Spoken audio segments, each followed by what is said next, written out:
मैं तो तुम्हें ढूंढने भी नहीं आया, और तुम्हारी इतनी हिम्मत कि तुम खुद मौत के मुंह में आ गए। शशांक ने व्यंग्य करते हुए कहा। मैं भी देखना चाहता हूं कि आज उस कुतिया तन्वी के बिना तुम्हें कौन बचाता है। इतना कहते ही वह अचानक धुंधला सा हुआ और श्वेत वस्त्रधारी विराट की ओर झपटा और उस पर एक जोरदार मुक्का दे मारा। धड़ाम। उसका मुक्का सीधे श्वेत वस्त्रधारी विराट पर लगा, जिससे वह हवा में पीछे की ओर उड़ता हुआ गुफा की दीवार से जा टकराया। उस भयंकर प्रहार ने गुफा की दीवार में एक बड़ा सा गड्ढा कर दिया, जिसमें श्वेत वस्त्रधारी विराट पूरी तरह से धंस गया। हम्फ, एकदम दयनीय। शशांक ने गुफा की दीवार में धंसे श्वेत वस्त्रधारी विराट को देखा और उपहास किया। अष्टम विपत्ति लोक का एक मामूली सा कीड़ा उसके सामने उछलने की जुर्रत कर रहा था। वह सच में अपनी औकात भूल रहा था। श्रवण वर्षा विद्यापीठ में वह उस पर इसलिए हमला नहीं कर पाया था क्योंकि वह कुतिया तन्वी उसकी रक्षा कर रही थी। इस कीड़े को सच में लगा कि वह उसे चुनौती देने के लायक है। मीनाक्षी राणा यह देखकर स्तब्ध रह गई कि श्वेत वस्त्रधारी विराट शशांक के एक ही मुक्के से हार गया। उसे उम्मीद नहीं थी कि वनवीर, जिस पर अंधकार दानव वंश ने सबसे बड़ा इनाम रखा था, उनके हाथों नहीं बल्कि उनके अपने ही लोगों के हाथों मरेगा। शशांक, तुमने तुमने तुम्हारी हिम्मत कैसे हुई उसे मारने की? मीनाक्षी राणा ने शशांक को देखा। उसका दिल सदमे और गुस्से से भर गया था। वनवीर वह व्यक्ति था जिसकी रक्षा का आदेश व्यक्तिगत रूप से दक्षिणी स्वर्ग गठबंधन के प्रमुख सूर्यभान ने दिया था। इसके अलावा उन्होंने इस गुप्त क्षेत्र में प्रवेश करने वाले योद्धाओं को यह भी आदेश दिया था कि इस यात्रा के दौरान उनका सबसे महत्वपूर्ण काम वनवीर की रक्षा करना है। लेकिन अब शशांक ने असल में वनवीर पर हमला करने और उसे सीधे जान से मारने की हिम्मत की। वह बहुत दुस्साहसी था। अगर गठबंधन प्रमुख सूर्यभान को इस बारे में पता चला तो शशांक के बचने की कोई उम्मीद नहीं होगी। हा हा हा हा, मैं उसे मारने की हिम्मत क्यों नहीं करूंगा? यह सुनकर शशांक पागलों की तरह हंसा। इस छोटे जानवर ने मेरी औरत को चुराने की जुर्रत की। मैं उसे इतनी जल्दी मरने दे रहा हूं, यही उसके लिए बहुत है। ओह, क्या सच में ऐसा है? जैसे ही शशांक ने अपनी बात खत्म की, एक आवाज गूंज उठी। तुरंत ही एक जोरदार आवाज के साथ उस बड़े से गड्ढे से पत्थरों के अनगिनत टुकड़े उड़ने लगे जहां श्वेत वस्त्रधारी विराट धंसा हुआ था। अगले ही पल श्वेत वस्त्रधारी विराट उस बड़े गड्ढे से धीरे धीरे बाहर निकल आया। यह दृश्य देखकर शशांक हक्का बक्का रह गया। तुम तुम तुम मरे नहीं? शशांक ने श्वेत वस्त्रधारी विराट को घूरते हुए देखा। उसका चेहरा अविश्वास से भरा था। यह कीड़ा अष्टम विपत्ति लोक का एक मामूली योद्धा था, फिर भी उसके पूरी ताकत से मारे गए मुक्के के बाद भी वह नहीं मरा। शशांक, तुम्हें लगता है कि तुम मुझे मार सकते हो? श्वेत वस्त्रधारी विराट ने अपने कपड़े झाड़े और व्यंग्य से कहा। यह असंभव है। तुम्हारी ताकत के साथ तुम मेरे मुक्के से कैसे बच सकते हो? शशांक ने अविश्वास से चिल्लाते हुए कहा। हालांकि इस कीड़े ने शीर्ष श्रेणी के अमर दिव्य अस्त्र से बना रक्षा कवच पहना हुआ था, लेकिन वह उसके सभी हमलों को पूरी तरह से रोक नहीं सकता था। उसके मुक्के का बचा हुआ प्रभाव ही इस कीड़े को खत्म करने के लिए काफी था। एक साधारण अष्टम विपत्ति लोक के योद्धा के खिलाफ शशांक की सोच सही होती। शीर्ष श्रेणी के अमर दिव्य अस्त्र से बना रक्षा कवच वास्तव में बाहरी हमलों को पूरी तरह से नहीं रोक सकता था। इसके अलावा एक अष्टम विपत्ति लोक का योद्धा एक शीर्ष श्रेणी के अमर अस्त्र की असली शक्ति को बाहर नहीं ला सकता था। यहां तक कि शीर्ष श्रेणी के अमर अस्त्र के रक्षा कवच को पहनने के बाद भी एक अष्टम विपत्ति लोक के योद्धा के लिए षष्ठम स्तर के अमर लोक के योद्धा के पूरी ताकत से किए गए हमले का सामना करना वास्तव में मुश्किल होता। दुर्भाग्य से श्वेत वस्त्रधारी विराट कोई साधारण अष्टम विपत्ति लोक का योद्धा नहीं था। उसका स्वर्ण काया अष्टादश संस्कार 12वें संस्कार तक पहुंच गया था, जिससे उसका भौतिक शरीर एक मध्य श्रेणी के अमर अस्त्र के बराबर हो गया था। शशांक के मुक्के का बचा हुआ प्रभाव उसे घायल नहीं कर सकता था। शशांक, तुमने मुझे एक मुक्का मारा, अब मेरी बारी है। श्वेत वस्त्रधारी विराट ने उसकी ओर देखा और शांति से कहा। इतना कहते ही उसने अपना हाथ हिलाया और सीधे नवम स्तर अमर लोक का पुतला बाहर निकाल लिया। शू, एक विचार के साथ श्वेत वस्त्रधारी विराट ने नवम स्तर अमर लोक के पुतले को नियंत्रित किया और शशांक पर एक मुक्का दे मारा। धड़ाम। नवम स्तर अमर लोक के पुतले के एक मुक्के से शशांक हवा में उड़ गया और उसका शरीर गुफा की पत्थर की दीवार से जोर से जा टकराया। फफ, शशांक के मुंह से खून का फव्वारा फूट पड़ा। नवम स्तर अमर लोक के पुतले के मुक्के ने उसे गंभीर रूप से घायल कर दिया था। प्रहार के जोर से उसका शीर्ष श्रेणी का अमर दिव्य अस्त्र रक्षा कवच फट गया था। हालांकि यह केवल यह शीर्ष श्रेणी का अमर दिव्य अस्त्र रक्षा कवच ही था जिसने मुक्के की अधिकांश शक्ति को सोख लिया था, अन्यथा शशांक तुरंत मारा जाता। इस समय शशांक पूरी तरह से भयभीत था। इस कीड़े के पास वास्तव में इतने उच्च स्तर का पुतला था। यह कैसे हो सकता है? यहां तक कि तन्वी के पास भी नवम स्तर अमर लोक का पुतला खरीदने के लिए इतनी बड़ी संपत्ति नहीं हो सकती थी। इस स्तर के पुतले बेहद महंगे होते थे। यह कीड़ा, जो केवल एक अष्टम विपत्ति लोक का योद्धा था, उसके पास इतने उच्च स्तर का पुतला कैसे हो सकता है? आखिर यह है कौन? शशांक सदमे में था जब उसने देखा कि पुतला फिर से उसकी ओर झपट रहा है। जीवन मृत्यु के इस क्षण में शशांक अब किसी और चीज की परवाह नहीं कर सकता था। उसने अपने दांत पीसे, अपना हाथ खोला और अपने पिता शशिकांत द्वारा दिया गया सबसे शक्तिशाली आक्रामक गुप्त खजाना निकाल लिया। यह आक्रामक गुप्त खजाना शशिकांत ने अनगिनत प्रयासों से तैयार किया था, यहां तक कि उनके पास भी केवल एक ही था। यह खजाना शशांक का सबसे बड़ा तुर्क का पत्ता था। वह इसे तब तक इस्तेमाल नहीं करता जब तक कि नितांत आवश्यक न हो। शू, शशांक ने अपना हाथ हिलाया और उसके हाथ में मौजूद आक्रामक गुप्त खजाना नवम स्तर अमर लोक के पुतले की ओर ब्लास्ट हुआ। धड़ाम। आक्रामक गुप्त खजाना नवम स्तर अमर लोक के पुतले से टकराया, जिससे वह तुरंत हवा में उड़ गया। इस अवसर का लाभ उठाते हुए शशांक तेजी से पत्थर की दीवार के गड्ढे से बाहर निकला और गुफा के प्रवेश द्वार की ओर भागने लगा। इस समय उसकी यहां एक पल के लिए भी रुकने की हिम्मत नहीं हुई। मोहिनी राणा, इसे मार डालो, शशांक ने भागते हुए मोहिनी राणा को आदेश दिया। शशांक का आदेश पाते ही मोहिनी राणा तुरंत आगे की ओर झपटी और श्वेत वस्त्रधारी विराट की ओर लपकी। शू! मोहिनी राणा ने अपनी लंबी तलवार घुमाई और श्वेत वस्त्रधारी विराट पर वार किया। तलवार का वार बिजली की तरह तेज था। श्वेत वस्त्रधारी विराट को बचने का समय ही नहीं मिला और उसे सीधे चोट लगी। धड़ाम। इतने भयंकर प्रहार से श्वेत वस्त्रधारी विराट हवा में उड़ गया और गुफा की दीवार में एक बार फिर गड्ढा कर दिया। उसके मुंह के कोने से खून की एक धार धीरे धीरे बहने लगी। मोहिनी राणा की ताकत शशांक से कहीं अधिक थी। इस तलवार के वार की ताकत उसे घायल करने के लिए काफी थी।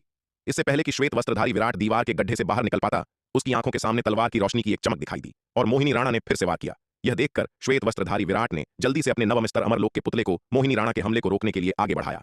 इस बीच मोहिनी राणा और श्वेत वस्त्रधारी विराट के बीच लड़ाई का फायदा उठाते हुए शशांक पहले ही गुफा से भाग चुका था। पफ। जैसे ही शशांक गुफा के बाहर निकला, उसने खून की एक और उल्टी की। इस बार उसकी चोटें बहुत गंभीर थीं। अपनी चोटों को तेजी से बिगड़ते देख शशांक ने जल्दी से कुछ पन्ना मज्जा अमृत निकाला और उसे निगल लिया।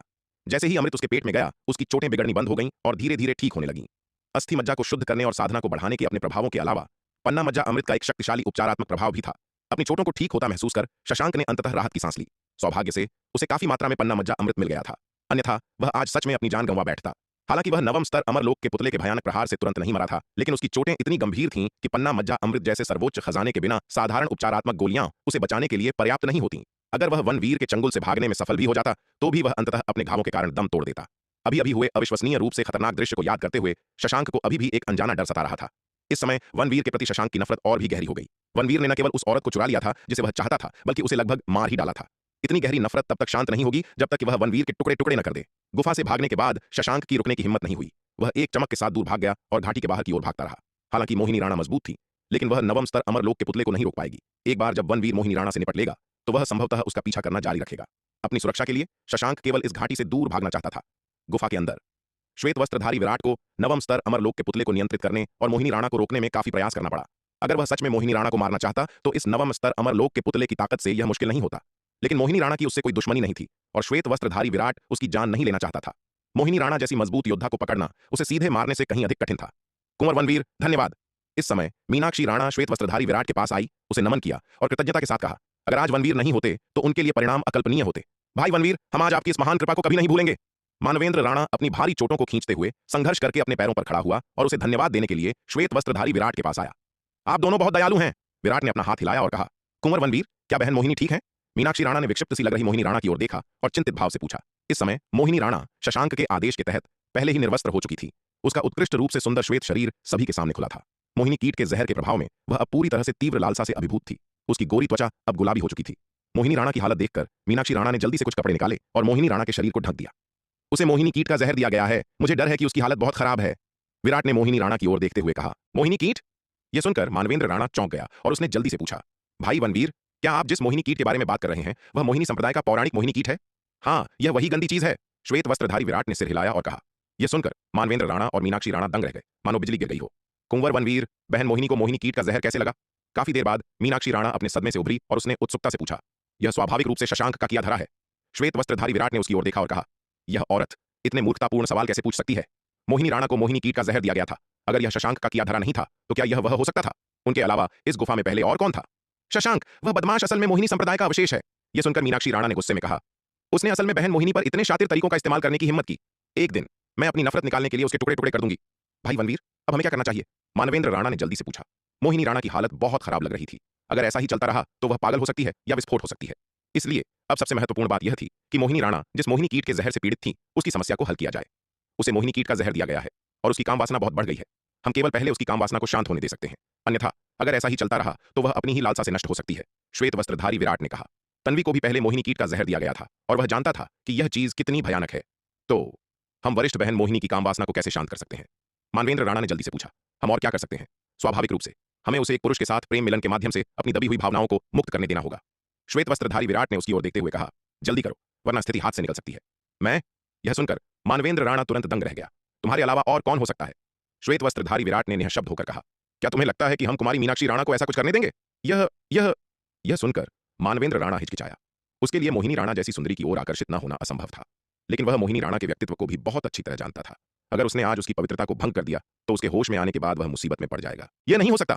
श्वेत वस्त्रधारी विराट की बातें सुनकर पास ही खड़ी मीनाक्षी राणा चिंतित हो गई और उसने जल्दी से कहा, भाई मानवेंद्र, तुम ऐसा नहीं कर सकते। वह पहले ही मानवेंद्र राणा से बहुत प्यार करने लगी थी और उसे मोहिनी राणा के साथ नहीं देखना चाहती थी। एक बार जब मानवेंद्र राणा और मोहिनी राणा एक साथ हो गए तो उसके पास कोई मौका नहीं होगा। वह ऐसा क्यों नहीं कर सकता? श्वेत वस्त्रधारी विराट ने उसकी ओर देखा और निःशब्द होकर कहा। वह यहां अकेला आदमी है। अगर वह ऐसा नहीं करता है तो क्या तुम मोहिनी राणा को लालसा से मरते हुए देखना चाहती हो? भाई मानवेंद्र इतनी बुरी तरह घायल है, वह ऐसा कुछ नहीं कर सकते। मीनाक्षी राणा ने जल्दी से कहा। इसके अलावा भाई मानवेंद्र यहां इकलौते आदमी नहीं है। क्या आप भी एक आदमी नहीं है? आप जाकर बहन मोहिनी की मदद क्यों नहीं करते? श्वेत वस्त्रधारी विराट के जवाब का इंतजार किए बिना उसने मानवेंद्र राणा को पकड़ा और उसे गुफा के प्रवेश द्वार की ओर खींच लिया, चलते हुए कहा। भाई मानवेंद्र, चलो जल्दी से बाहर चलें। कुंवर वनवीर को बहन मोहिनी का जहर उतारने में दखल न दें। अरे, तुम लोग बस ऐसे ही जा रहे हो? मोहिनी राणा का क्या? यह देखकर श्वेत वस्त्रधारी विराट घबरा गया। वह इस झमेले में नहीं पड़ना चाहता था। हालांकि मोहिनी राणा दक्षिणी स्वर्ग मंडल की 10 सबसे खूबसूरत महिलाओं में से एक थी, जो अद्वितीय सुंदरता रखती थी, लेकिन वह ऐसी मुसीबत में नहीं पड़ना चाहता था। तन्वी के साथ उलझना पहले ही काफी सिरदर्द था। मोहिनी राणा की तो बात ही छोड़ दें, जो तन्वी से भी ज्यादा परेशानी वाली थी। उनके रिश्ते से पहले तन्वी ने कम से कम कुछ समय साथ बिताया था और एक दूसरे की कुछ समझ थी, लेकिन मोहिनी राणा के साथ वह आज पहली बार मिला था और उसके बारे में बहुत कम जानता था। इस तरह से मोहिनी राणा का जहर उतारने में मदद करने का विचार विराट को बिल्कुल अस्वीकार्य था। इसके अलावा भले ही वह और मोहिनी राणा एक दूसरे को अच्छी तरह से जानते हों, फिर भी वह ऐसा कुछ नहीं करना चाहता था। बहन मोहिनी आपकी देखभाल में है, कुंवर वनवीर हमें आप पर भरोसा है। विराट की बातें सुनकर गुफा के मार्ग में दूर से मीनाक्षी राणा की आवाज गूंज उठी। यह औरत वास्तव में पीछे मुड़कर देखे बिना ही चली गई थी। यह देखकर हताशा से विराट के माथे पर सिलवटें पड़ गईं। लानत है, यह कैसा झमेला है। मीनाक्षी राणा भरोसेमंद नहीं है। विराट ने मोहिनी राणा की ओर देखा और तुरंत उसे सिरदर्द महसूस होने लगा। वह उसे बस ऐसे ही छोड़कर मरने के लिए नहीं छोड़ सकता था। मोहिनी राणा आखिरकार मानव जाति की एक मार्शल आर्ट प्रतिभा थी और उसकी असामयिक मृत्यु मानवता के लिए एक बहुत बड़ा नुकसान था। आखिरकार मोहिनी राणा शशांक जैसी नहीं थी, जो मानव जाति का गद्दार और अंधकार दानव वंश का जासूस था। घाटी में अंधकार दानव वंश की ललिता के साथ उसकी लड़ाई को देखते हुए अंधकार दानव वंश का विरोध करने का उसका दृढ़ संकल्प काफी मजबूत था। यही कारण है कि जब उसने गुफा में प्रवेश करने पर शशांक का व्यवहार देखा तो उसने उसे बचाने के लिए हस्तक्षेप किया। अगर मोहिनी राणा शशांक जैसी बदमाश होती या लावण्या जैसी शातिर औरत होती तो विराट को कभी भी उसके जीवन या मृत्यु की परवाह नहीं होती। ऐसे कचरे का मर जाना ही बेहतर होगा, ताकि उन्हें जीवित रहते हुए दूसरों को नुकसान पहुंचाने से रोका जा सके। लेकिन मोहिनी राणा स्पष्ट रूप से उस तरह की इंसान नहीं थी। इसका मतलब था कि विराट उसे बस ऐसे ही नहीं छोड़ सकता था, लेकिन वह मोहिनी राणा का जहर उतारने के लिए उसके साथ प्रेम संबंध भी नहीं बना सकता था। क्या किया जाए? इस समय श्वेत वस्त्रधारी विराट को सिर दर्द महसूस होने लगा। काफी देर तक सोचने के बाद श्वेत वस्त्रधारी विराट आखिरकार एक योजना लेकर आया। ठीक है, यही एक तरीका है जिसे मैं आजमा सकता हूं, विराट ने दांत पीसते हुए कहा। फिर उसने अपना हाथ खोला और गौरव से प्राप्त मोहिनी कीट को बाहर निकाला। उसने अपने हृदय का रक्त निकाला और मोहिनी रहस्य ग्रंथ के अभिलेखों के अनुसार मोहिनी कीट को खिलाना शुरू किया। गौरव के मारे जाने के बाद मोहिनी कीट अनाथ हो गया था, इसलिए उसके लिए इसे अपने नियंत्रण में मोहिनी कीट के रूप में विकसित करना अपेक्षाकृत आसान होगा। जब मोहिनी कीट ने उसके हृदय के रक्त की बूंदों को सोख लिया तो विराट को तुरंत अपने और मोहिनी कीट के बीच संबंध महसूस हुआ। इस समय वह स्पष्ट रूप से मोहिनी कीट का नया स्वामी बन गया था। मोहिनी कीट अब पूरी तरह से उसके नियंत्रण में था। जाओ, मोहिनी राणा के शरीर से जहर चूस लो। मोहिनी कीट द्वारा अपने स्वामी को पहचानने के बाद श्वेत वस्त्रधारी विराट ने अपना हाथ हिलाया। मोहिनी कीट को मोहिनी राणा के शरीर में जहर चूसने के लिए भेज दिया। मोहिनी रहस्य ग्रंथ के अनुसार कोई भी अपने स्वयं के विकसित मोहिनी कीट का उपयोग दासों के लिए अन्य मोहिनी कीट स्वामियों के साथ प्रतिस्पर्धा करने के लिए कर सकता है। जिसके पास दास का नियंत्रण होगा उसके पास अधिक शक्तिशाली मोहिनी कीट होगा। विराट का आदेश प्राप्त करने के बाद मोहिनी कीट मोहिनी राणा के शरीर पर उड़ गया और उसकी गर्दन पर काट लिया। हालांकि थोड़ी देर जहर चूसने के बाद मोहिनी कीट अचानक मोहिनी राणा की गर्दन में घुस गया। यह देखकर विराट चौंक गया। यह चीज क्या कर रही थी? उसने मोहिनी कीट को मोहिनी राणा के शरीर में घुसने का आदेश नहीं दिया था। क्या ऐसा हो सकता है कि उसे जहर को पूरी तरह से दूर करने के लिए मोहिनी राणा के शरीर में घुसने की आवश्यकता हो? हैरान होकर श्वेत वस्त्रधारी विराट ने अपनी दिव्य दृष्टि को सक्रिय किया। मोहिनी राणा के शरीर में झांक कर देखा। देखने पर उसे तुरंत समझ आ गया कि क्या हो रहा था। मोहिनी राणा के शरीर के भीतर पहले से ही एक मोहिनी कीट मौजूद था। उसने जो मोहिनी कीट छोड़ा था वह सीधे मोहिनी राणा के शरीर में प्रवेश कर गया था और दूसरे मोहिनी कीट से लड़ना शुरू कर दिया था। पता चला कि शशांक ने केवल मोहिनी कीट को मोहिनी राणा को एक बार काटने नहीं दिया था, बल्कि उसे सीधे उसके शरीर में भेज दिया था। दो मोहिनी कीट कभी भी एक साथ एक ही शरीर में नहीं रह सकते थे। शरीर के नियंत्रण के लिए होड़ करने के लिए दोनों मोहिनी कीट अनिवार्य रूप से जीवन मृत्यु के संघर्ष में संलग्न होंगे। केवल जीवित रहने वाला ही शरीर पर नियंत्रण प्राप्त करेगा। यह देखकर श्वेत वस्त्रधारी विराट ठंडे पसीने में नहा गया। सौभाग्य से उसने गौरव से मोहिनी कीट प्राप्त कर लिया था, अन्यथा वह सच में नहीं जानता था कि मोहिनी राणा की स्थिति के बारे में क्या किया जाए। मोहिनी राणा के शरीर के भीतर एक भयंकर युद्ध के बाद अंततः दोनों मोहिनी कीटों में से एक विजयी हुआ, जिसमें श्वेत वस्त्रधारी विराट द्वारा नियंत्रित कीट विजयी होकर उभरा। गौरव ने शशांक को जो मोहिनी कीट दिया था वह स्वभाव से उस कीट से कमतर था जिसे उसने अपने भीतर रखा था, इसलिए उसकी जीत लगभग तय थी। शशांक के मोहिनी कीट को मारने के बाद इस कीट ने उसकी लाश को निगल लिया। लाश का सेवन करने के बाद यह तुरंत और भी अधिक शक्तिशाली हो गया। यह देखकर श्वेत वस्त्रधारी विराट ने तुरंत मोहिनी कीट को आदेश दिया कि वह निकलने से पहले मोहिनी राणा के शरीर से जहर निकाल दे। जहर निकलने के बाद मोहिनी राणा का दिमाग धीरे धीरे साफ हो गया। मालिक! होश में आने के बाद मोहिनी राणा श्वेत वस्त्रधारी विराट के सामने घुटनों के बल बैठ गई, अत्यंत सम्मान के साथ पुकारते हुए, कुमारी मोहिनी, आप क्या कर रही हैं? तुरंत उठें। श्वेत वस्त्रधारी विराट यह दृश्य देखकर चौंक गया। मालिक, कृपया मुझे इस तरह संबोधित न करें। मैं ऐसे शीर्षक के लायक नहीं हूं। कृपया मुझे बस मोहिनी दासी कहें। मोहिनी राणा ने सम्मानपूर्वक कहा। श्वेत वस्त्रधारी विराट की ओर उसकी नजर असीम श्रद्धा और उत्साह से भरी थी। मोहिनी राणा का आचरण देखकर श्वेत वस्त्रधारी विराट पूरी तरह से हैरान रह गया। हालांकि उसे जल्दी ही एहसास हो गया कि क्या हो रहा था। उसके द्वारा नियंत्रित मोहिनी कीट द्वारा मोहिनी राणा को काटने के बाद उनके बीच एक स्वामी दास संबंध स्थापित हो गया था। वह अब उनके बीच के संबंध को महसूस कर सकता था। इस समय उसे अस्पष्ट रूप से लगा कि वह मोहिनी राणा के दिमाग और शरीर को पूरी तरह से नियंत्रित कर सकता है और उसे कुछ भी करने का आदेश दे सकता है। यहां तक कि अगर उसने मोहिनी राणा को मरने का आदेश दिया तो वह शायद जरा भी संकोच नहीं करेगी। यह महसूस करने पर श्वेत वस्त्रधारी विराट को गहरा सदमा लगा। किसी व्यक्ति के शरीर और मन को पूरी तरह से गुलाम बनाने का यह तरीका वास्तव में भयानक है। यह महसूस करने पर श्वेत वस्त्रधारी विराट ने जल्दी से स्वामी दास बंधन को तोड़ दिया। उसकी मोहिनी राणा को अपनी दास बनाने की कोई इच्छा नहीं थी। विराट को दूसरों को गुलाम बनाने में बिल्कुल कोई दिलचस्पी नहीं थी। इसके अलावा वह ऐसे तरीकों से घृणा करता था। सौभाग्य से उसे गौरव से मोहिनी रहस्य ग्रंथ मिल गया था और वह जानता था कि इस नियंत्रण से कैसे मुक्त होना है, अन्यथा वह नहीं जानता था कि इस स्थिति में क्या किया जाए। जब नियंत्रण टूट गया तो मोहिनी राणा के शरीर और मन को अंततः पूर्ण स्वतंत्रता मिल गई। कुंवर वनवीर धन्यवाद। मोहिनी राणा ने श्वेत वस्त्रधारी विराट को नमन किया। उसकी आंखें जटिल भावनाओं से भरी थीं। हालांकि उसका शरीर और मन पहले मोहिनी कीट के गुलाम थे, लेकिन उसे उस दौरान हुई हर चीज का पता था। हालांकि भले ही उसे स्पष्ट रूप से पता था कि क्या हुआ था, उसका शरीर और मन पूरी तरह से उसके नियंत्रण से बाहर थे। कुमारी मोहिनी, आप बहुत दयालु हैं। श्वेत वस्त्रधारी विराट ने जल्दी से जवाब में नमन किया। लेकिन उसी पल मोहिनी राणा ने अचानक हमला कर दिया और उसकी साधना को सील कर दिया। घटनाओं के इस अप्रत्याशित मोड़ ने विराट को पूरी तरह से स्तब्ध कर दिया। उसने कभी नहीं सोचा था कि मोहिनी राणा अचानक उस पर हमला कर देगी। अचानक हुए हमले और इतनी करीब होने के कारण श्वेत वस्त्रधारी विराट को उसके जाल में फंसने से पहले प्रतिक्रिया करने का समय ही नहीं मिला। कुमारी मोहिनी, आप क्या कर रही हैं? श्वेत वस्त्रधारी विराट ने मोहिनी राणा से पूछा। उसकी आवाज सदमे और गुस्से से भरी थी। अब वह मोहिनी राणा के नियंत्रण में था। उसकी साधना सील कर दी गई थी। हिलने डुलने में असमर्थ था। इस समय वह पूरी तरह से मोहिनी राणा की दया पर था। वध के लिए तैयार मेमना। उसके गुस्से भरे सवाल का सामना करते हुए मोहिनी राणा चुप रही। कांपते हुए उसने अपने नाजुक हाथ आगे बढ़ाए और श्वेत वस्त्रधारी विराट के वस्त्रों को उतारना शुरू कर दिया। अरे मोहिनी राणा, तुम क्या कर रही हो? श्वेत वस्त्रधारी विराट ने चिल्लाते हुए कहा। वह और भी अधिक भ्रमित और क्रोधित था। मोहिनी राणा ने श्वेत वस्त्रधारी विराट के सवाल को पूरी तरह से नजरअंदाज कर दिया और उसके कपड़े उतारना जारी रखा। श्वेत वस्त्रधारी विराट के कपड़े उतारने के बाद उसने खुद के कपड़े उतारना शुरू कर दिया। जल्द ही दोनों एक दूसरे के सामने निर्वस्त्र थे। मोहिनी राणा का दोष रहित श्वेत शरीर श्वेत वस्त्रधारी विराट पर झुक गया। उसका उत्कृष्ट चेहरा लाल था, मानो वह नशे में हो। उसकी खूबसूरत आंखें, जो शरद ऋतु के जल की तरह थीं, अब धुंधली हो चुकी थीं। अपने भीतर एक तीव्र इच्छा से प्रेरित होकर उसे इसे मुक्त करने के लिए सख्त रूप से एक तरीके की आवश्यकता थी। हालांकि श्वेत वस्त्रधारी विराट ने मोहिनी कीट को उसके शरीर से जहर निकालने की अनुमति दी थी और उस पर से अपना नियंत्रण भी छोड़ दिया था, लेकिन दो मोहिनी कीटों के काटने से पैदा हुई इच्छा को इतनी आसानी से शांत नहीं किया जा सकता था। इससे पहले कि श्वेत वस्त्रधारी विराट उस पर से अपना नियंत्रण छोड़ता, उनके स्वामी दास संबंध की बाधाओं के कारण, हालांकि उसकी इच्छा भी चरम पर थी, उसने जल्दबाजी में कोई कार्य करने की हिम्मत नहीं की। मोहिनी कीट द्वारा गुलाम बनाए गए दास अपने मालिक पर हमला करने में असमर्थ होते हैं। हालांकि श्वेत वस्त्रधारी विराट द्वारा इस स्वामी दास संबंध को भंग करने के बाद मोहिनी राणा अब इससे बंधी नहीं थी और उसने अपनी स्वतंत्रता वापस पा ली थी। इस समय वह अब खुद को नियंत्रित नहीं कर सकी और उसने श्वेत वस्त्रधारी विराट पर हमला कर दिया। मोहिनी राणा बहुत अच्छी तरह जानती थी कि अपनी वर्तमान स्थिति में वह अंततः नियंत्रण खो देगी। अगर उसने आज अपने शरीर और मन में उठी काम वासना को नहीं निकाला तो भले ही वह अब वनवीर की मदद न मांगे, लेकिन अंततः वह हार मान लेगी और अन्य पुरुषों के साथ सुख की तलाश करेगी। चूंकि ऐसा था तो उसे बस वनवीर से मदद मांगनी चाहिए। वनवीर आखिरकार एक अविश्वसनीय रूप से प्रतिभाशाली व्यक्ति था और अपनी पवित्रता उसे सौंपना उसके लिए बहुत अनुचित नहीं होगा। इसके अलावा चूंकि वह तन्वी का साथी था, इसका कम से कम मतलब यह था कि उसका चरित्र बहुत बुरा नहीं था। आखिरकार तन्वी के व्यक्तित्व को देखते हुए अगर वनवीर के चरित्र में कोई समस्या होती तो वह कभी भी उसमें दिलचस्पी नहीं लेती। आज का उसका व्यवहार इस बात को साबित करता है। हालांकि आज उसने जो किया वह तन्वी के साथ थोड़ा अनुचित था, लेकिन अब बहुत देर हो चुकी है। विराट ने यह उम्मीद नहीं की थी कि अपने सभी प्रयासों के बाद भी वह इस परिणाम से बच नहीं पाएगा। इस समय उसे निराशा की लहर महसूस हुई। अगर नन्ही चिड़िया को इस बारे में पता चला तो कौन जाने वह कैसी मुसीबत खड़ी कर देगी। जल्द ही वह गुफा प्रेम और मिलन की अंतहीन बसंत आभा से भर गई। गुफा के बाहर, बहन मीनाक्षी, क्या वरिष्ठ बहन मोहिनी को ऐसे ही अंदर छोड़ देना सच में सही है? मानवेंद्र राणा ने चिंता के साथ कहा। इसमें गलत क्या है? मीनाक्षी राणा ने उसकी ओर देखा और कहा, भाई मानवेंद्र, क्या ऐसा हो सकता है कि आपके मन में बहन मोहिनी के बारे में कुछ अनुचित विचार हो? आपने पहले कहा था कि आपके मन में बहन मोहिनी के लिए ऐसी कोई भावना नहीं है। क्या ऐसा हो सकता है कि आप मुझसे झूठ बोल रहे हो? नहीं, मैं आपसे झूठ नहीं बोल रहा हूं। मैंने जो कहा वह सच है। मानवेंद्र राणा ने जल्दी से जवाब दिया। वह रुका, फिर झिझकते हुए बोला, लेकिन क्या? मीनाक्षी राणा ने उसकी ओर देखा और पूछा, लेकिन हम वनवीर के बारे में ज्यादा नहीं जानते।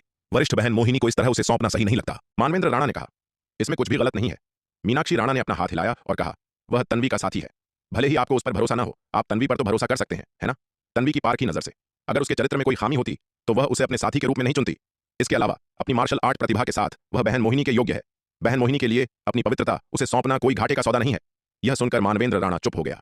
मीनाक्षी राणा की बातें समझ में आ रही थीं, लेकिन मोहिनी राणा जैसी आश्चर्यजनक रूप से खूबसूरत महिला की पवित्रता को पहाड़ की गुफा में एक आदमी द्वारा छीने जाने के विचार ने उसे एक कड़वाहट से भर दिया। वह मोहिनी राणा के प्रति स्नेह से रहित नहीं था, लेकिन वह उसके स्वभाव के डर से इसे व्यक्त करने की हिम्मत नहीं करता था। अब जब मोहिनी राणा ने अपना भोलापन खो दिया था तो वह कैसे शांत महसूस कर सकता था, खासकर तब जब वनवीर तन्वी का साथी था और तन्वी भी उसके सपनों की देवी थी, जिसकी वह लंबे समय से प्रशंसा करता था और उसे पाना चाहता था।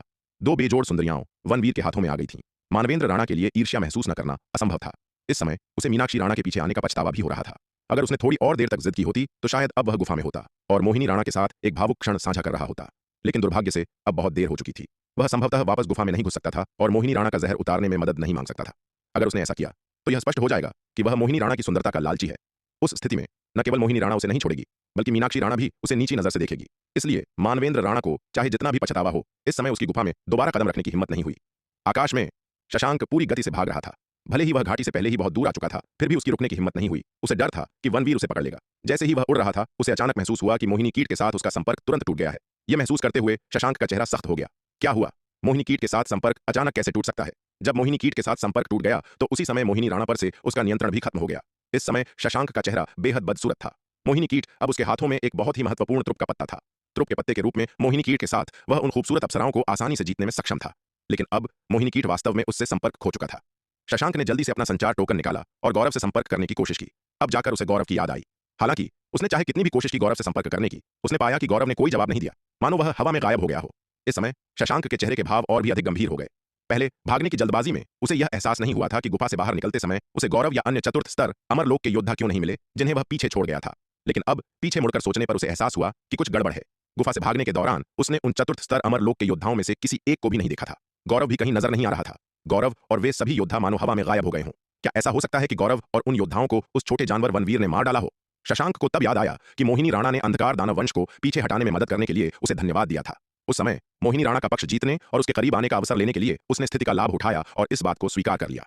उन परिस्थितियों में उसने इस बारे में ज्यादा नहीं सोचा कि मोहिनी राणा और राणा परिवार के अन्य योद्धाओं को अंधकार दानव वंश को पीछे हटाने में किसने मदद की थी। लेकिन अब पीछे मुड़कर सोचने पर यह संभवतः वनवीर से अविभाज्य था। अगर वनवीर सच में राणा परिवार के योद्धाओं को ललिता और अंधकार दानव वंश को पीछे हटाने में गुप्त रूप से मदद कर रहा था तो इसका मतलब था कि वनवीर उस घाटी में पहले ही आ चुका था और वह और मोहिनी राणा और राणा परिवार के अन्य योद्धाओं ने जो कुछ भी अनुभव किया था वह संभवतः उसने देखा था। यह सोचकर शशांक अपने दांत पीसने लगा। यह छोटा जानवर वह सच में बहुत धूर्त है। वह चुपचाप किनारे पर दुबक कर बैठ गया, सब कुछ होते हुए देखता रहा और जब उनकी ताकत पूरी तरह से खत्म हो गई तभी उसने फायदा उठाने के लिए वार किया।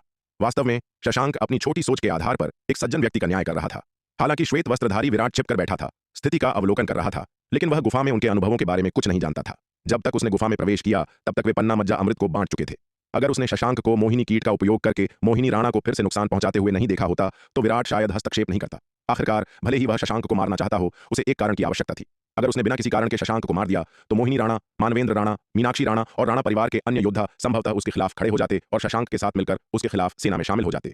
इसीलिए यह शशांक के अपने काम थे जिसने विराट को काम करने का कारण दिया। शशांक मोहिनी कीट या गौरव से संपर्क करने में असमर्थ बेहद गंभीर लग रहा था। इस बार उसका नुकसान बहुत बड़ा था। हालांकि सौभाग्य से उसे गुफा में काफी मात्रा में पन्ना मज्जा अमृत मिल गया था जो कुछ सांत्वना थी, अन्यथा उसे वास्तव में बहुत बड़ा नुकसान उठाना पड़ता। इस लंबी उड़ान के बाद पन्ना मज्जा अमृत के प्रभाव के कारण उसकी चोटें पूरी तरह से ठीक हो गई थीं।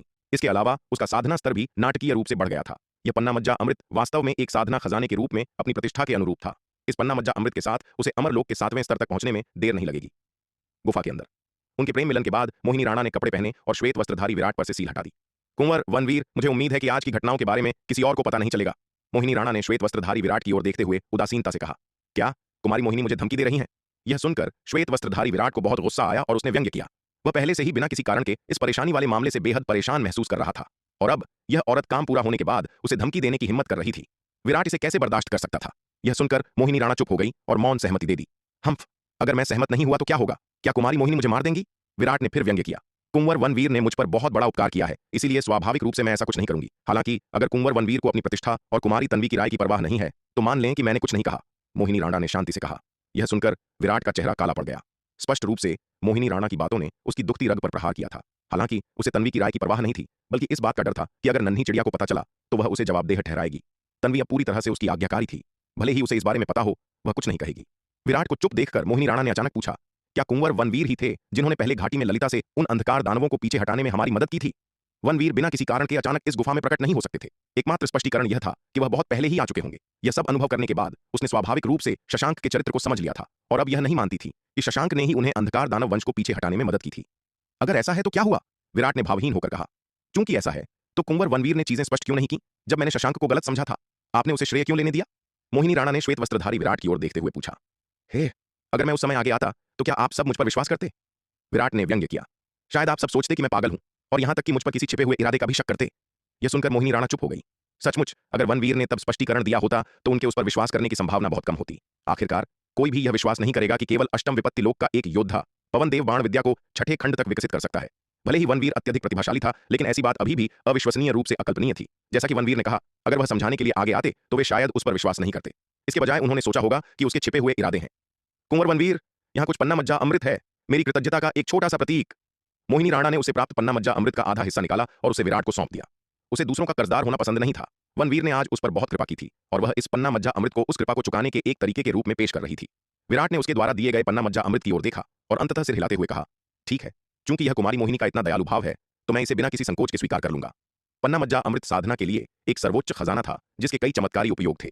पहले तो उसे बहुत उत्सुकता थी कि घाटी में इतनी सारी पन्ना मज्जा संजीवनी क्यों उगी थी, लेकिन अब ऐसा लग रहा था कि यह इस गुफा में पन्ना मज्जा अमृत के कारण था। घाटी ने पन्ना मज्जा अमृत की आभा को महसूस करते हुए इतनी सारी पन्ना मज्जा संजीवनी का पोषण किया। श्वेत वस्त्रधारी विराट ने मोहिनी राणा से पन्ना मज्जा अमृत स्वीकार कर लिया।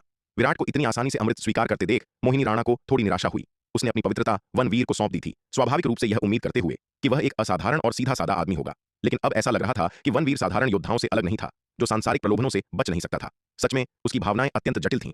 वह चाहती थी कि वनवीर पन्ना मज्जा अमृत को स्वीकार कर ले ताकि वह उसकी कृपा का बदला चुका सके, लेकिन वह यह भी नहीं चाहती थी कि वह इसे इतनी आसानी से स्वीकार कर ले, क्योंकि इससे यह संकेत मिलता था कि वनवीर उन पुरुषों की तरह जिन्हें वह पहले से जानती थी एक लालची और कामुक व्यक्ति था। वह नहीं चाहती थी कि ऐसा कोई व्यक्ति उसका कौमार्य ले, इसलिए मोहिनी राणा की भावनाएं अत्यंत विरोधाभासी थीं। और अब वनवीर को इतनी आसानी से पन्ना मज्जा अमृत स्वीकार करते हुए देखकर उसने राहत और गहरी निराशा दोनों महसूस की।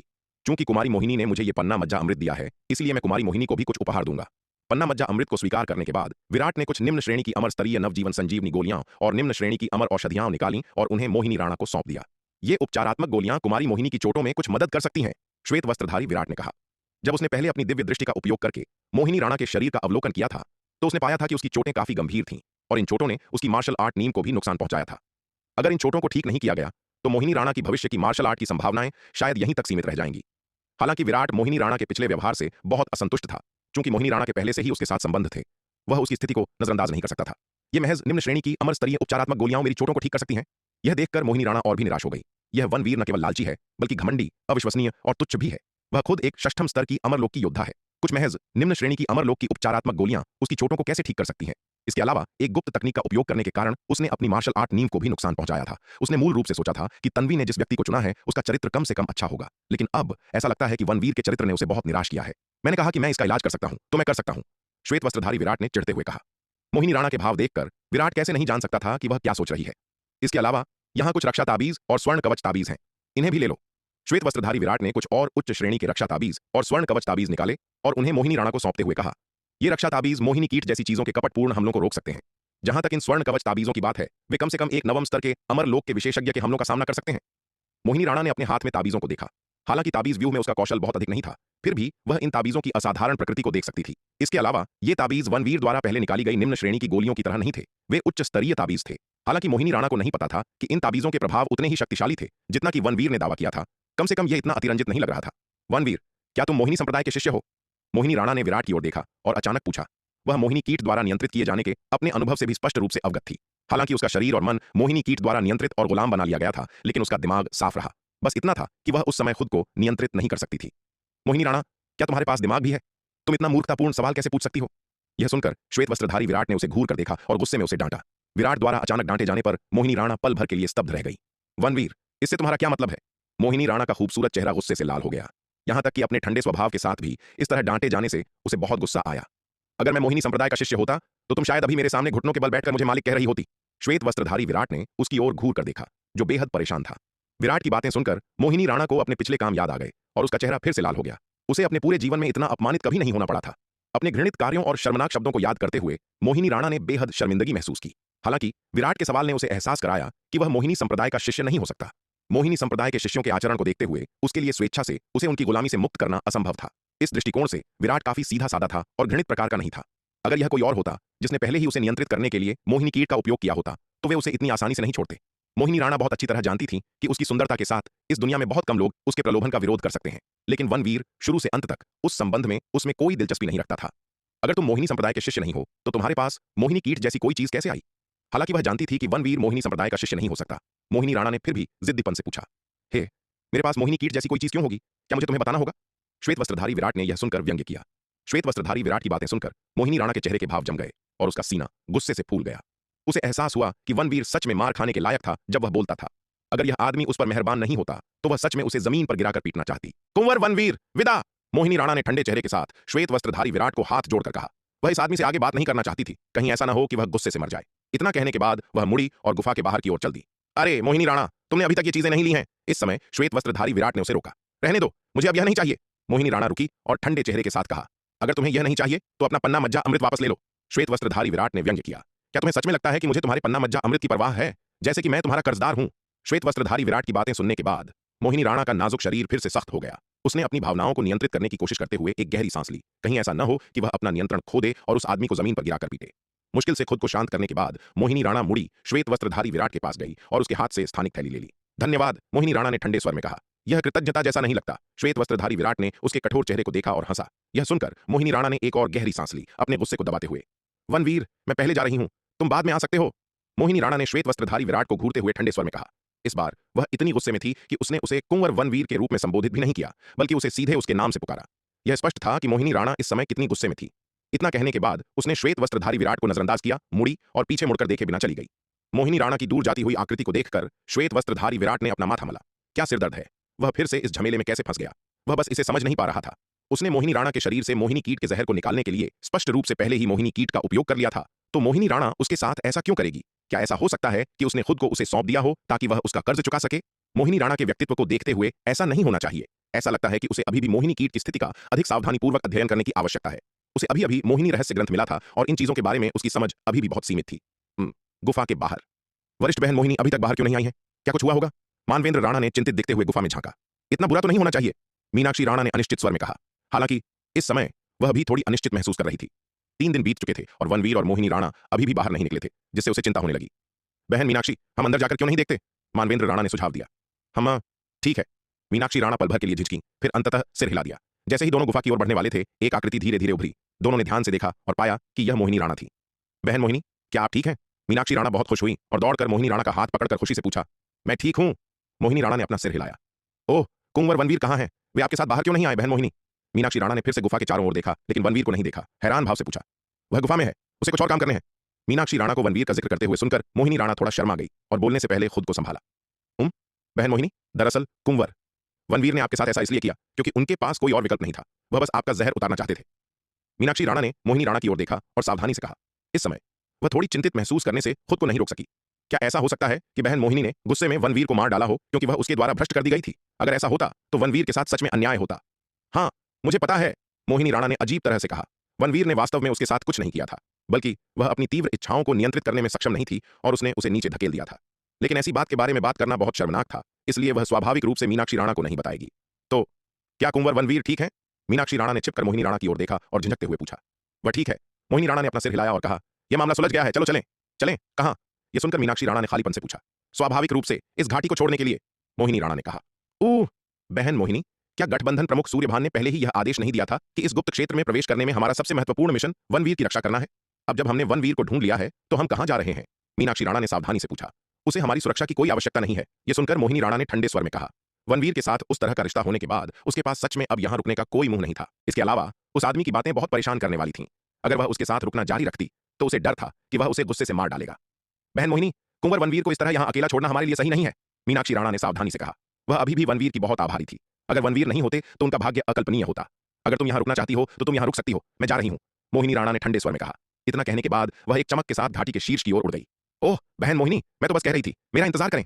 यह देखकर मीनाक्षी राणा ने जल्दी से पुकारा। वह भी जल्दी से पीछे पीछे चल दी। यह देखने के बाद कि दोनों चले गए हैं, मानवेंद्र राणा ने गुफा को आखिरी बार देखा और फिर उनके पीछे पीछे चल दिया। वनवीर के प्रति उसकी भावनाएं बहुत जटिल थीं। वह वनवीर का आभारी था कि उसने उन्हें बचाया, लेकिन वह बहुत ईर्ष्या भी महसूस कर रहा था कि वनवीर ने मोहिनी राणा का भोलापन छीन लिया था। इसके अलावा वनवीर ने उस देवी को भी छीन लिया था जिसकी वह लंबे समय से प्रशंसा करता था, तन्वी। इस समय मानवेंद्र राणा की भावनाएं भावनाओं का मिश्रण थीं। गुफा के अंदर मोहिनी राणा के गुफा से जाने के बाद श्वेत वस्त्रधारी विराट ने गुफा कक्ष का सावधानीपूर्वक पता लगाया। ये लताएं क्या है? गुफा में मौजूद कई हरी लताओं को देखकर श्वेत वस्त्रधारी विराट उत्सुकता महसूस करने से खुद को नहीं रोक सका।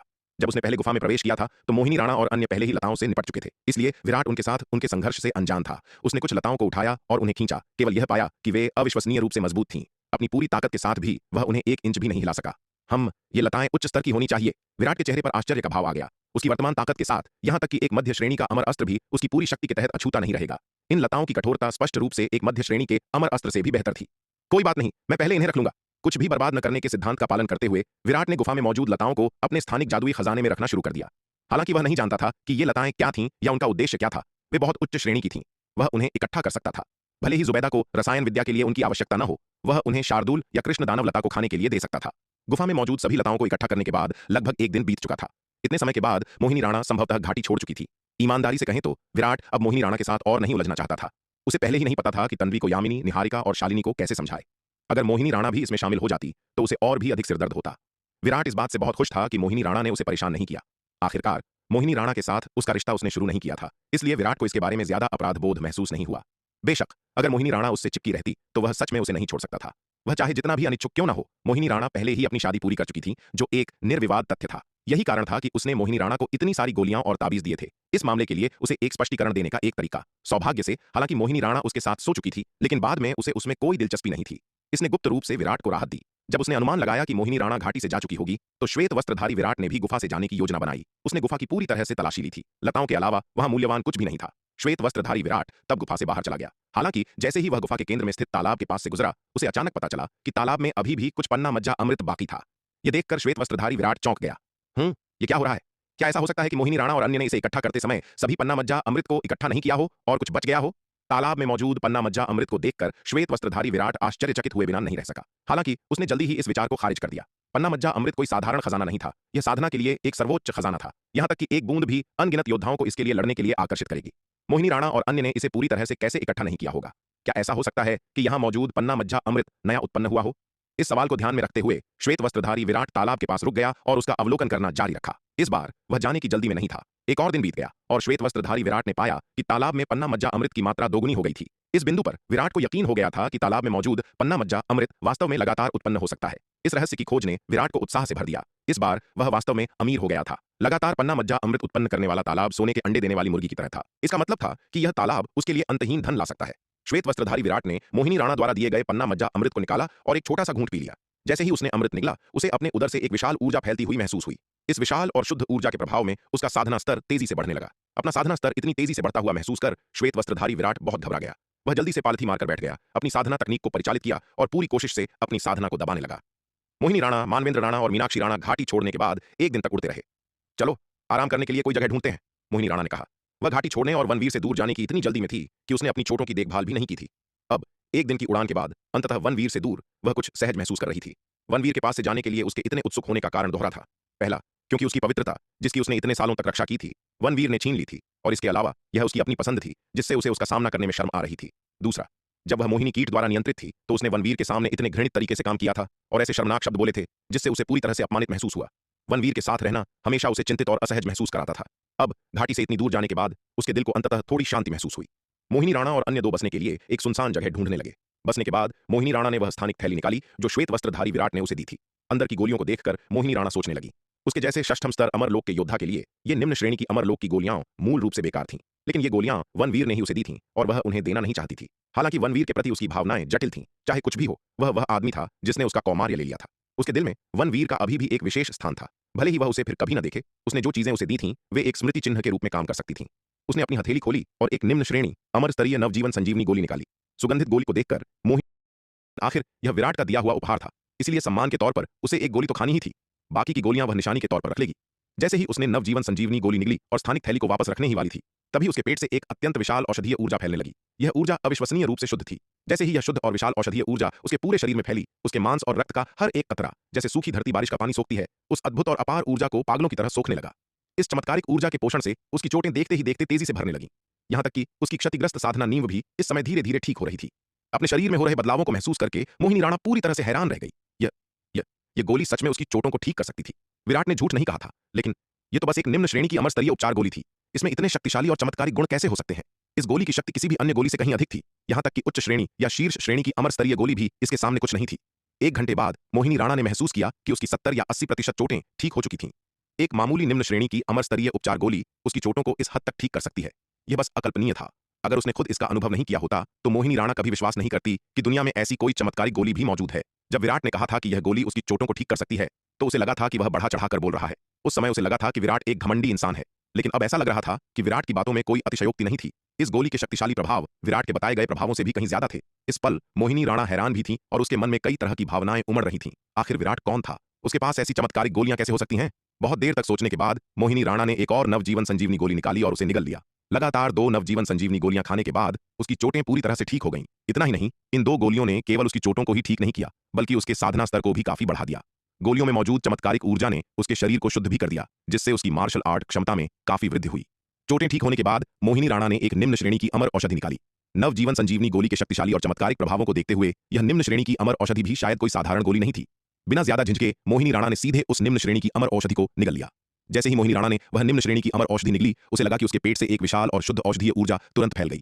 इस औषधीय ऊर्जा में मौजूद चमत्कारिक शक्ति नवजीवन संजीवनी गोली के बहुत समान थी। इस निम्न श्रेणी की अमर औषधि को पचाने के बाद मोहिनी राणा के साधना स्तर में काफी वृद्धि हुई। इस निम्न श्रेणी की अमर औषधि के शक्तिशाली प्रभावों को महसूस करते हुए मोहिनी राणा की खूबसूरत आंखों में एक बार फिर से घोर आश्चर्य का भाव झलक उठा। वाकई इस निम्न श्रेणी की अमर औषधि के प्रभाव सच में असाधारण थे। मोहिनी राणा ने एक के बाद एक कई निम्न श्रेणी की अमर औषधियां निगल लीं। जब उसने 5वीं गोली खाई तो एक जोरदार गर्जना के साथ उसके शरीर से एक अत्यंत शक्तिशाली ऊर्जा बाहर निकली। उसी पल उसने सीधे अमरलोक के 7वें स्तर को पार कर लिया। उसी समय आकाश और पृथ्वी ने भी जैसे इसका जवाब दिया और आसमान से अनगिनत सुनहरी किरणें नीचे उतरी जो मोहिनी राणा पर चमकने लगीं। मोहिनी राणा की तरफ हो रही इस हलचल ने तुरंत कुंवर मानवेंद्र राणा और मीनाक्षी राणा का ध्यान खींचा, जो दूसरी तरफ साधना कर रहे थे। बहन मोहिनी ने नया स्तर पार कर लिया है, मीनाक्षी राणा ने यह दृश्य देखकर उत्साह से कहा। वरिष्ठ बहन मोहिनी की प्रतिभा के साथ अमरलोक के 7वें स्तर को पार करना उनके लिए कोई मुश्किल काम नहीं है, और अब तो उन्हें पन्ना मज्जा अमृत जैसा खजाना भी मिल गया है। यह कोई हैरानी की बात नहीं है कि उन्होंने अमरलोक के 7वें स्तर को पार कर लिया। कुंवर मानवेंद्र राणा ने मुस्कुराते हुए कहा। उन्हें लगा था कि मोहिनी राणा ने पन्ना मज्जा अमृत पीने की वजह से अमरलोक के 7वें स्तर को पार किया है, लेकिन उन्हें नहीं पता था कि मोहिनी राणा ने विराट द्वारा दी गई अमर औषधि खाने की वजह से यह स्तर पार किया है। इस बार मोहिनी राणा ने अमरलोक के 7वें स्तर को पार करने के लिए 56 रक्तिम कमल साधना पुष्प एकत्रित किए थे। बहन मोहिनी, बहुत बहुत बधाई, मीनाक्षी राणा ने मोहिनी राणा के स्तर पार करने के बाद दौड़कर आते हुए खुशी से कहा। बधाई हो वरिष्ठ बहन मोहिनी, अमरलोक के 7वें स्तर को पार करने पर। कुंवर मानवेंद्र राणा भी मोहिनी राणा को बधाई देने आए। हाँ धन्यवाद, मोहिनी राणा ने सम्मानपूर्वक उत्तर दिया। खुशकिस्मती से इस बार हमें पन्ना मज्जा अमृत मिल गया, वरना अगर वरिष्ठ बहन मोहिनी ने उस गुफा में उस गुप्त तकनीक का इस्तेमाल कर लिया होता तो चीजें बहुत मुश्किल हो जाती। अब ऐसा लग रहा है कि वरिष्ठ बहन मोहिनी की चोटें पूरी तरह से ठीक हो गई हैं। कुंवर मानवेंद्र राणा ने राहत की सांस लेते हुए मुस्कुराकर कहा। यद्यपि पन्ना मज्जा अमृत के उपचार प्रभाव अविश्वसनीय रूप से चमत्कारिक हैं, लेकिन क्या यह वास्तव में साधना नीम की चोटों को ठीक कर सकता है, यह कहना मुश्किल है। लेकिन अब ऐसा लग रहा था कि पन्ना मज्जा अमृत का प्रभाव वास्तव में इसके नाम के अनुरूप था। हम शायद। कुंवर मानवेंद्र राणा की बातें सुनकर मोहिनी राणा ने टाल मटोल वाले अंदाज में कहा। उसने विराट द्वारा दी गई गोलियों के बारे में कुंवर मानवेंद्र राणा और मीनाक्षी राणा को कुछ नहीं बताया था। इन गोलियों को खाने के बाद वह गहराई से समझ गई थी कि ये कितनी चमत्कारिक थीं। इसमें शायद कोई बहुत बड़ा रहस्य छिपा था। उसे थोड़ा थोड़ा समझ आ रहा था कि तन्वी ने इतनी जल्दी अमरलोक के 7वें स्तर को पार क्यों कर लिया था। अब ऐसा लग रहा था कि यह शायद विराट से अलग नहीं था।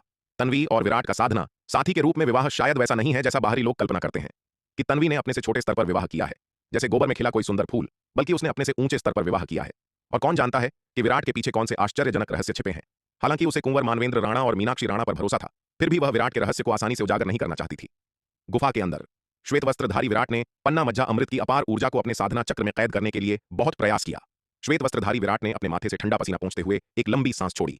शुक्र है उसने अंततः इस अपार ऊर्जा को सील कर दिया था, वरना अगर वह इसे दबा नहीं पाता तो वह शायद वहीं नवम विपत्ति लोक को पार कर लेता। वह अष्टम विपत्ति लोक में केवल आधे साल से ही था और उसका साधना स्तर अब भी पक्का नहीं था। अगर वह अब नवम विपत्ति लोक को पार करता तो यह परेशानी का सबब बन जाता। ऐसी परिस्थितियों में स्तर पार करना उसकी मार्शल आर्ट की नींव को बुरी तरह प्रभावित करता। सौभाग्य से बहुत प्रयास करने के बाद वह अंततः पन्ना मज्जा अमृत की अपार ऊर्जा को अस्थायी रूप से दबाने में कामयाब रहा। पन्ना मज्जा अमृत का एक छोटा सा घूंट पीने के बाद ही श्वेत वस्त्रधारी विराट को इसके आश्चर्यजनक प्रभावों की गहरी समझ हो गई थी। इसके प्रभावों को देखते हुए यह शायद प्राचीन महाद्वीप के दिव्य बेरों से बहुत कम नहीं था। पन्ना मज्जा अमृत का नाम वास्तव में इसके लायक था। श्वेत वस्त्रधारी विराट ने एक बार फिर उस छोटे से कुंड की ओर देखा। वहां एकत्रित पन्ना मज्जा अमृत की मात्रा काफी बढ़ गई थी। यह देखकर श्वेत वस्त्रधारी विराट चकित हुए बिना न रह सका। पन्ना मज्जा अमृत अत्यंत दुर्लभ था। दुनिया में केवल कुछ विशेष खजाने वाली भूमि ही ऐसे खजाने का पोषण कर सकती थी। इसके अलावा जब भी ऐसा कोई सर्वोच्च खजाना पोषित होता है तो उसकी मात्रा आमतौर पर बहुत कम होती है। श्रवण वर्षा विद्यापीठ में पढ़ी गई प्राचीन पुस्तकों के अभिलेखों के अनुसार पन्ना मज्जा अमृत आमतौर पर बूंदों में उत्पन्न होता है। एक सामान्य स्थान पर केवल 3 या 4 बूंदें या 4 या 5 बूंदें ही बनती हैं। 10 से अधिक बूंदें मिलना अत्यंत दुर्लभ है। लेकिन इस गुफा में पन्ना मज्जा अमृत का पूरा एक छोटा सा कुंड था। और तो और यह छोटा सा कुंड लगातार और अधिक अमृत उत्पन्न करता हुआ प्रतीत हो रहा था। यह स्थान निस्संदेह एक असाधारण और दुर्लभ खजाना था। श्वेत वस्त्रधारी विराट ने छोटे कुंड से नए बने पन्ना मज्जा अमृत को इकट्ठा करने में जल्दबाजी नहीं की। आखिरकार वह वहीं था और कहीं गायब नहीं होने वाला था। उसने सबसे पहले गुफा छोड़ी और घाटी में शक्ति सिंधु महाद्वीप को जोड़ने वाला एक स्थानिक स्थानांतरण व्यूह स्थापित किया। व्यूह के स्थापित होने के बाद विराट का असली रूप शक्ति सिंधु महाद्वीप से इस घाटी में आया। विराट ने बड़ी संख्या में प्राचीन महाद्वीप के पेड़ और कई दुर्लभ व्यूह निर्माण सामग्रियां निकाली और एक विशाल व्यूह स्थापित किया जिसने पूरी घाटी को कवर कर लिया। उसे स्वाभाविक रूप से ऐसे खजाने की अच्छी तरह से रक्षा करनी थी ताकि दूसरे लोग इसमें घुसपैठ न कर सकें। व्यूह स्थापित करने के बाद विराट ने पूरी घाटी पर नजर डाली, कुछ पल सोचा और अंततः इसे एक नाम दिया। चूंकि इस घाटी ने इतने सारे पन्ना मज्जा संजीवनी को जन्म दिया था और पन्ना मज्जा अमृत जैसे महत्वपूर्ण साधना खजाने का पोषण किया था, तो आइए इस घाटी को पन्ना मज्जा घाटी कहें। अब से पन्ना मज्जा घाटी इस गुप्त क्षेत्र के भीतर तलवार संप्रदाय के सबसे महत्वपूर्ण ठिकानों में से एक होगी। घाटी का नामकरण करने के बाद विराट ने सुविधानुसार गुप्त क्षेत्र का भी नामकरण कर दिया। चूंकि यह गुप्त क्षेत्र दक्षिणी स्वर्ग मंडल के सीमावर्ती क्षेत्र में दिखाई दिया था, तो आइए इसे दक्षिणी स्वर्ग गुप्त क्षेत्र कहें। विराट के इस फैसले के साथ ही इस जगह का नाम दक्षिणी स्वर्ग गुप्त क्षेत्र तय हो गया। यह सब पूरा करने के बाद विराट ने तुरंत मोहिनी राणा द्वारा दिया गया पन्ना मज्जा अमृत, अवतार द्वारा घाटी में पहले इकट्ठा की गई पन्ना मज्जा संजीवनी और अन्य दुर्लभ आध्यात्मिक जड़ी बूटियां, मोहिनी रहस्य ग्रंथ, मोहिनी कीट और गौरव से प्राप्त रक्त पिपासु कीट ले लिया। विराट के मुख्य शरीर ने इस अवसर पर अवतार को कुछ नवजीवन संजीवनी गोलियां और अमर औषधियां भी दी।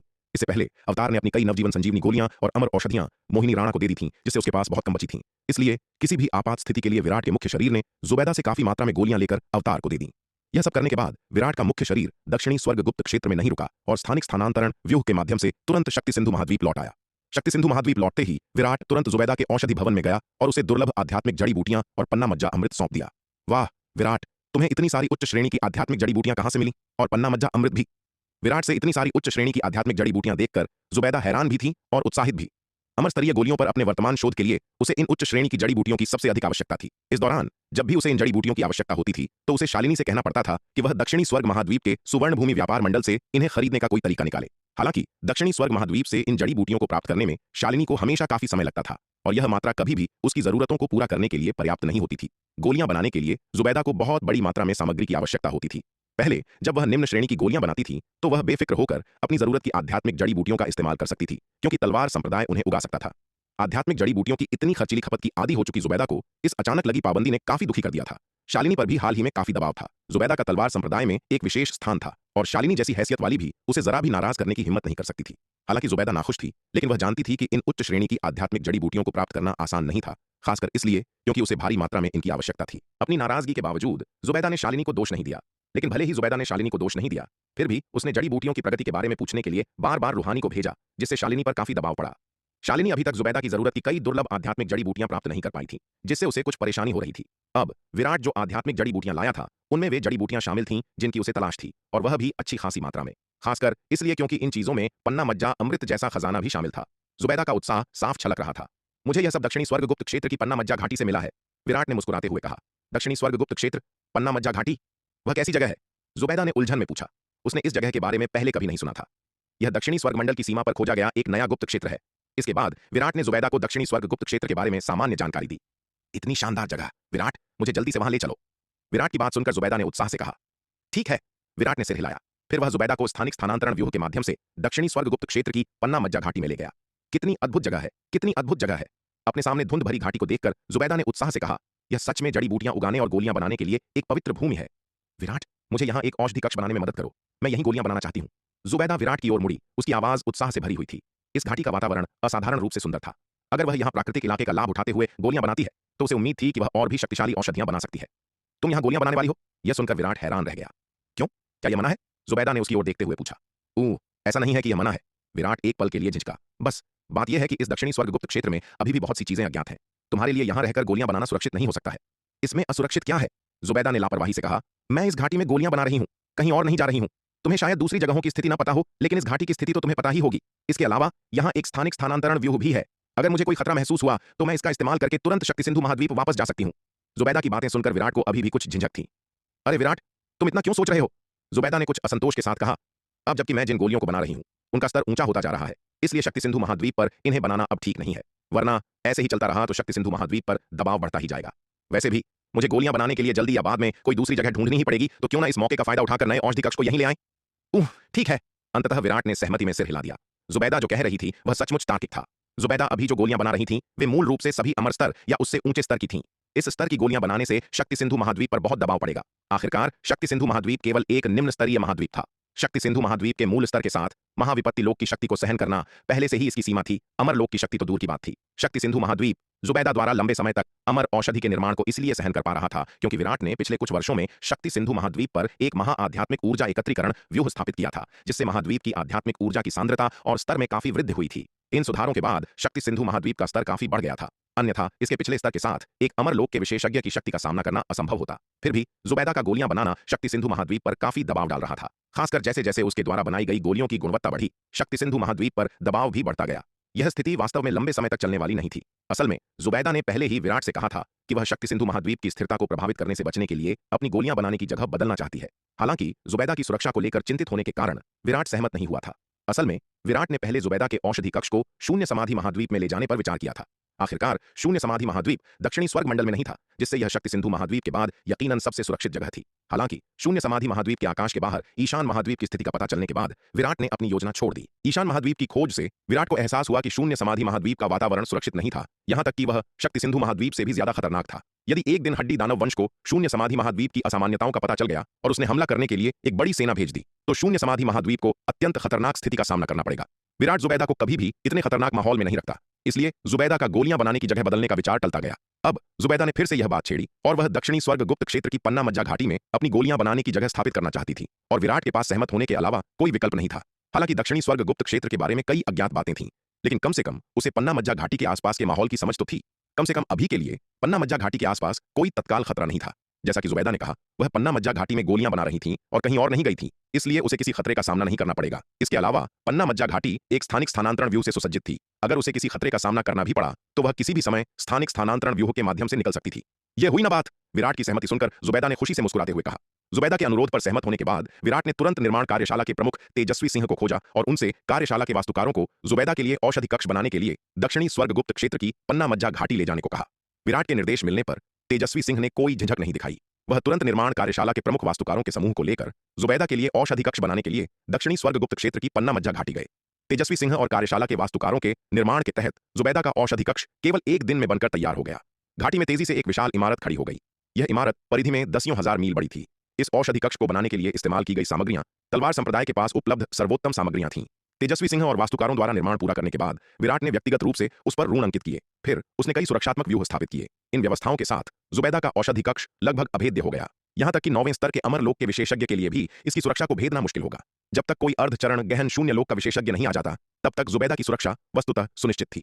इन रक्षात्मक व्यूहों को स्थापित करने के बाद विराट ने औषधि कक्ष के अंदर एक गोली निर्माण व्यूह स्थापित करने में जुबैदा की मदद की और उच्च श्रेणी की अमर दिव्य अस्त्र औषधि भट्टी स्थापित की। सब कुछ व्यवस्थित होने के बाद जुबैदा ने शक्ति सिंधु महाद्वीप पर औषधि कक्ष से सामानों को दक्षिणी स्वर्गगुप्त क्षेत्र की पन्ना मज्जा घाटी में स्थित औषधि कक्ष में ले जाना शुरू किया। जुबैदा की इस हलचल ने तुरंत रूहानी का ध्यान खींचा। गुरुजी, आप क्या कर रही हैं? जुबैदा और विराट की गतिविधियों को देखकर रूहानी ने उलझन में पूछा। आज से हमारा औषधि कक्ष एक नई जगह जा रहा है, जुबैदा ने कहा। एक नई जगह? कहां? रूहानी ने उत्सुकता से पूछा। दक्षिणी स्वर्गगुप्त क्षेत्र की पन्ना मज्जा घाटी में, जुबैदा ने उत्तर दिया। दक्षिणी स्वर्गगुप्त क्षेत्र, पन्ना मज्जा घाटी, यह कैसी जगह है? यह सुनकर रूहानी और भी भ्रमित हो गई। तुम इतना क्यों पूछ रही हो? तुम तो बस एक बच्ची हो। विराट ने उसे घूरते हुए चिड़चिड़ेपन से कहा। वह रूहानी के स्वभाव को अच्छी तरह जानता था। अगर उसे दक्षिणी स्वर्गगुप्त क्षेत्र में जाने दिया गया तो कौन जाने वह किस तरह की मुसीबत खड़ी कर दे। इसलिए विराट का उसे दक्षिणी स्वर्गगुप्त क्षेत्र के बारे में बताने का कोई इरादा नहीं था। विराट, अगर मैं अपने गुरु से बात कर रही हूं तो तुम्हें क्या परेशानी है? विराट की बात सुनकर रूहानी तुरंत भड़क गई। उसने अपने हाथों को कमर पर रखा और गुस्से से घूरते हुए कहा, मैं जो कुछ भी करूं उससे तुम्हारा कोई लेना देना नहीं है, और अगर तुमने मुझे फिर से बच्ची कहने की हिम्मत की तो मेरा विश्वास करो, मैं तुमसे मरने मारने पर उतर आऊंगी। रूहानी, तुम ये क्या कर रही हो? तुम इस तरह कैसे बात कर सकती हो? रूहानी की यह हालत देखकर विराट के कुछ कहने से पहले ही जुबैदा खुद को और रोक नहीं पाई। उसने रूहानी के माथे पर एक हल्की चपत लगाई और नाराजगी से कहा। विराट ने अभी अभी उसे एक नया औषधि कक्ष बनाने में मदद की थी और वह उससे बहुत खुश थी।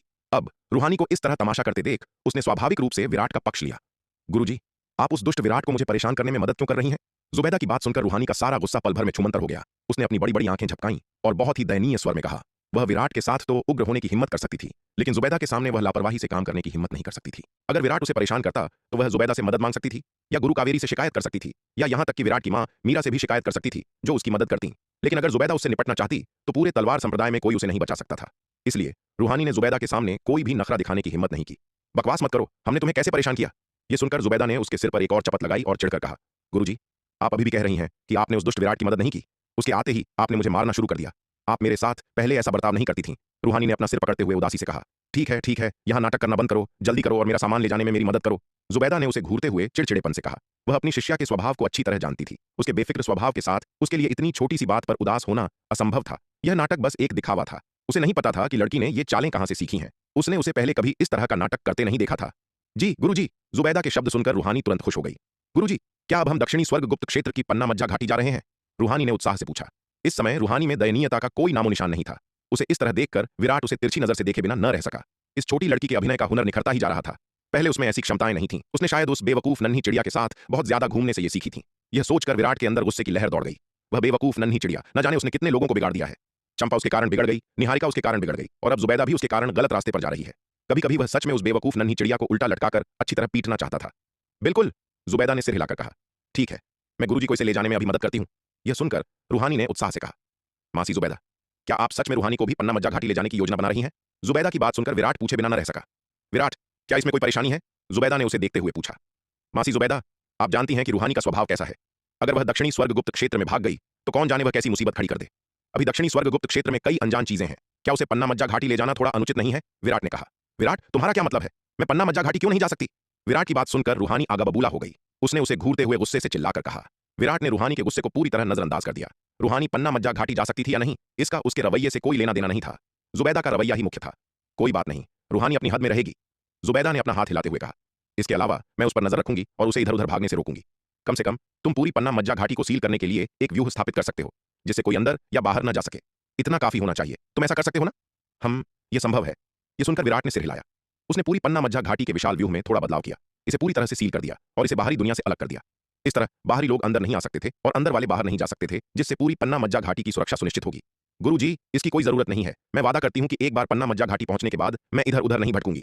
जुबैदा और विराट की बातचीत सुनने के बाद रूहानी ने झिझकते हुए कहा। तुम बहुत बोलती हो, जुबैदा ने उसे घूरते हुए कहा। मैंने तुम्हें पन्ना मज्जा घाटी जाने की अनुमति दे दी है और तुम अभी भी यहां बहाने बना रही हो और सौदेबाजी कर रही हो। अगर तुम ऐसे ही तमाशा करती रही तो मैं तुम्हें नहीं ले जाऊंगी। जुबैदा की बात सुनकर रूहानी की फिर कुछ भी बोलने की हिम्मत नहीं हुई। फिर विराट, जुबैदा और रूहानी ने शक्ति सिंधु महाद्वीप के औषधि कक्ष से सब कुछ अपने स्थानिक जादुई खजाने में रखा और उसे दक्षिणी स्वर्गगुप्त क्षेत्र की पन्ना मज्जा घाटी में ले गए। हालांकि यह स्थानांतरण केवल जुबैदा के औषधि कक्ष का था।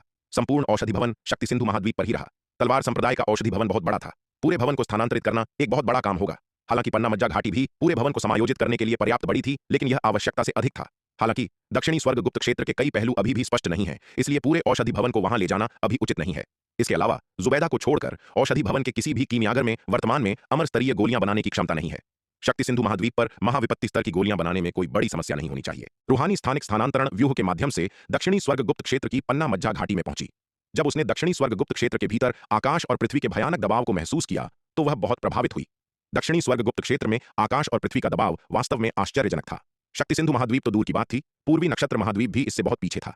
यहाँ आकाश और पृथ्वी का दबाव बेहद भयानक था और अंतरिक्ष की स्थिरता शक्ति सिंधु महाद्वीप और पूर्वी नक्षत्र महाद्वीप की तुलना में कहीं अधिक थी। दुनिया में व्याप्त आध्यात्मिक ऊर्जा की सांद्रता और स्तर भी शक्ति सिंधु महाद्वीप और पूर्वी नक्षत्र महाद्वीप की तुलना में कहीं अधिक था। अपने इतने सालों में उसने कभी इतनी उच्च स्तरीय दुनिया नहीं देखी थी। तलवार संप्रदाय अब काफी क्षेत्रों को नियंत्रित करता था, जिसमें शक्ति सिंधु महाद्वीप, शून्य समाधि महाद्वीप, नवधारा महाद्वीप, श्वेत हिम महाद्वीप, अग्नितत्व महाद्वीप, जल तत्व महाद्वीप, पूर्वी नक्षत्र महाद्वीप और अंधकार दानव वंश के कई महाद्वीप शामिल थे। उसने इन सभी महाद्वीपों की यात्रा की थी, लेकिन उनमें से कोई भी उसके सामने मौजूद इस दुनिया की तुलना नहीं कर सकता था। यह दुनिया आकाश और पृथ्वी के अपने भयानक दबाव और आध्यात्मिक ऊर्जा की इतनी घनी सांद्रता के साथ साधना के लिए एक अद्वितीय खजाने वाली भूमि थी। यहाँ साधना करना अन्य जगहों की तुलना में कई गुना तेज होगा। गुरुजी, क्या यही दक्षिणी स्वर्गगुप्त क्षेत्र की पन्ना मज्जा घाटी है? रूहानी ने उत्सुकता से अपने आसपास के माहौल को देखते हुए पूछा। हाँ, सही कहा, यही दक्षिणी स्वर्गगुप्त क्षेत्र की पन्ना मज्जा घाटी है। जुबैदा ने सिर हिलाया। गुरुजी, यह दक्षिणी स्वर्गगुप्त क्षेत्र आखिर है क्या? रूहानी ने उत्सुकता से पूछा। ऐसा कैसे हो सकता है कि मैंने इस जगह के बारे में पहले कभी नहीं सुना? ऐसा लगता है कि दक्षिणी स्वर्गमंडल में दक्षिणी स्वर्गगुप्त क्षेत्र जैसी कोई जगह नहीं है। क्या ऐसा है? वह अक्सर पूर्वी नक्षत्र महाद्वीप की यात्रा करती थी और अपनी यात्राओं के दौरान दक्षिणी स्वर्गमंडल के बारे में बहुत कुछ सुन चुकी थी। अब वह दक्षिणी स्वर्गमंडल के बारे में काफी कुछ जानती थी। पूरे दक्षिणी स्वर्गमंडल में सबसे महत्वपूर्ण स्थान स्वयं दक्षिणी स्वर्ग महाद्वीप था, लेकिन उसने इस दक्षिणी स्वर्गगुप्त क्षेत्र के बारे में कभी क्यों नहीं सुना था?